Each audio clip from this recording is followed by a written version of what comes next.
হরে কৃষ্ণ বন্ধুরা, আশা করি ভালো আছেন, সুস্থ আছেন। আমিও ভালো আছি।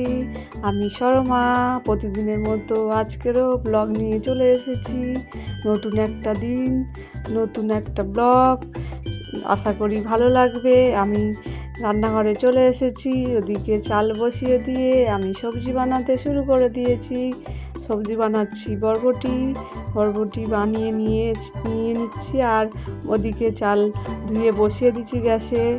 তারপরে আমি পরপর কাজ গুছিয়ে নিচ্ছি। আমি আজকে মায়াপুরের ফেমাস রেসিপি, সবাই যারা এখনও বানাননি তারাও বানিয়ে মানে খেয়ে দেখবেন, দারুণ টেস্ট হয়।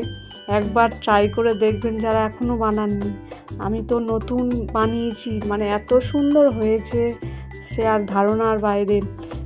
মায়াপুরের ফেমাস এই রেসিপিটা, এত দারুণ। নিরামিষের দিনে, যেদিন নিরামিষ সেই দিন এটা ট্রাই করে দেখবেন, দারুণ লাগবে। ময়দা মেখে নিয়েছি, মেখে জলে ধুয়ে নিচ্ছি। এই সাদা জলটা একদম ধুয়ে এরকম জল চলে আসবে, তারপরে এই জিনিসটা রেডি হয়ে যায়।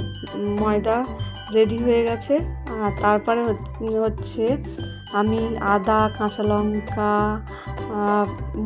তারপরে কি ওই এলাচ, টমেটো, ক্যাপসিকাম দিয়ে মিক্সারে মশলাটা তৈরি করে নিচ্ছি। ওর সঙ্গে দিয়েছি একটু তিল, সাদা তিল। আর দেখুন আমি ওই কাশ্মীরি পনির আমি পিচ করে নিয়েছি। কাশ্মীরি পনিরটা তেল হিট হয়ে গেছে, বানিয়ে নিচ্ছি। এটা হচ্ছে কাশ্মীরি পনির বলে।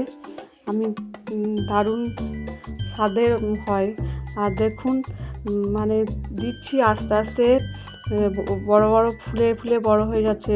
একটু করে বানিয়েছি, আর কত বড় করে হয়েছে, পুরো ফুচকার মতো ফুলে হয়েছে। আমার ছেলে মেয়েরা তো বলছিল, ওই ভাজা রাখুনি কেন, ফুচকার মতো সব তরকারিতে দিয়ে দিয়েছো।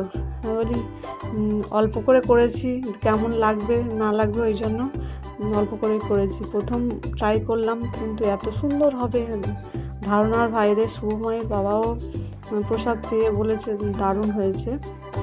দেখুন মশলাটা তেলের ওপর দিয়ে দিচ্ছি, আর ভেজে দেখুন না ফুচকার মতো হয়ে গেছে। আর তারপরে ওই তেলের ওপরে মশলা দিয়ে কষিয়ে নিচ্ছি। তারপরে লবণ একটু দিয়ে দিলাম, স্বাদ মতো লবণ দিয়েছি। দিয়ে তারপরে হলুদ দিয়ে দেবো। হলুদ দিয়ে নেড়ে ভালো করে একটু মশলাটা কষিয়ে নেবো। নিয়ে তেল ছেড়ে দিলে তারপরে আলুটা কষাবো, আলুটা দেবো। এর সঙ্গে তো ক্যাপসিকাম, টমেটো সব কিছু দিয়েছি, দারুণ ফ্লেভার এসছে, দারুণ। আমার মেয়ে বলে দারুণ সেন্ট বেরোচ্ছে, দারুণ হয়েছে। ওই এবারে জিরের গুঁড়ো দিয়ে দিচ্ছি। দেখুন জিরের গুঁড়ো দিলাম। জিরের গুঁড়ো দিয়ে তারপরে ধনে গুঁড়ো দেবো, দিয়ে মশলাটা কষিয়ে নেবো। ওর সঙ্গে একটু গরম মশলার গুঁড়ো দিয়ে আর ভালো করে কষিয়ে নেবো। দারুণ ভালোভাবে কষিয়ে নিয়ে তেল ছেড়ে যাবে, তারপরে আলুটা দেবো। দারুণ হয়েছিল প্রসাদটা। আর এই স্বাদ মতো মিষ্টি দিয়ে দিলাম, চিনি দিয়ে দিলাম। দিয়ে দেখুন বন্ধুরা, তেল ছেড়ে এসেছে, সুন্দর করে কষিয়ে নিয়েছি। একটু সামান্য জল দিয়েছিলাম, দিয়ে আর কষিয়ে নিয়েছি। নিয়ে পুরো তেল ছেড়ে দিয়েছে, আর আলু ভেজে রেখেছিলাম সেই আলু দিয়ে দিলাম। দিয়ে ভালো করে কষে নিচ্ছি। ভালো করে কষিয়ে নিয়ে আর ওপরে ফের ওই পনির দিয়ে দিলাম, কাশ্মীরি পনির দিয়ে ভালো করে কষিয়ে নিচ্ছি বন্ধুরা। দারুণ হয়েছিল। আপনারা যারা এখনও বানাননি তারা একবার ট্রাই করে দেখবেন। আর যারা বানিয়েছে তো তারা জানে কত সুন্দর টেস্ট। এই কি সময় লাগে অনেকটা বানাতে। তা যাদের ফ্রিজ আছে তারা আগের দিন ওই ময়দা মেখে ধুয়ে আর রেখে দিতে পারেন, তারপরের দিনকে রেডি করে বানাতে পারেন ফ্রিজে রেখে। আর দেখুন রান্না কমপ্লিট হয়ে গেছে। আর দিয়ে দিচ্ছি ঘি, তারপরে গরম মশলা দিয়ে নামিয়ে নিচ্ছি। দারুণ দেখতে কালারটা কত সুন্দর এসছে।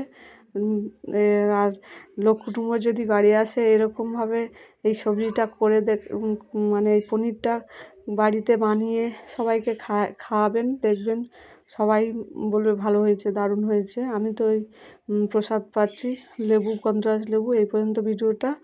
হরে কৃষ্ণ।